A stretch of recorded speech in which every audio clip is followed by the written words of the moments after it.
কাজী হায়াতের লোকও আছে, আমাদের মারুফের লোকও আছে কিন্তু। এবার রীতিমতো সাকিব ভক্তদের সাথে তর্কে জড়ালেন জনপ্রিয় অভিনেতা কাজী হায়াত। তিনি বলেন, সাকিবের জন্য যেমন তোমরা আছো, তেমনি আমি এবং আমার ছেলের মারুফের জন্যও অনেকেই আছে। গতকাল সকাল থেকেই সেন্সর বোর্ডের সামনে জড়ো হতে থাকে সাকিব ভক্তরা, কারণ তারা বরবাদের আনকাট সেন্সর চায়। আর তখন সেখান থেকে বেরিয়ে যেতে ধরে অভিনেতা ও সেন্সর বোর্ডের সদস্য কাজী হায়াতকে। তাকে দেখে সাকিব ভক্তদের জোরের মুখে পড়েন তিনি। সেখানে উপস্থিত ভক্তরা তার গাড়ি আটকে স্লোগান দিতে থাকে এবং নানান প্রশ্ন করতে থাকে। কেন আনকাট সেন্সর দেওয়া হচ্ছে না বরবাদকে?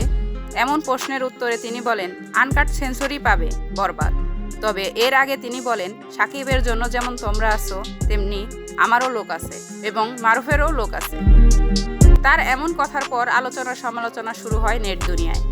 অনেকে বলেন, সাকিব ভক্তরা এটা ঠিক করেনি, তার একার পক্ষে কোনো সিদ্ধান্ত নেওয়া সম্ভব নয়, তাই তাকে এভাবে হেনস্থা বা অপমান করা ঠিক হয়নি। আবার অনেকেই বলেন, সেন্সর বোর্ডে তাকে মানায় না, তারা সার্টিফিকেটের সিস্টেম করে এখন আবার চেঞ্জ করে কেন?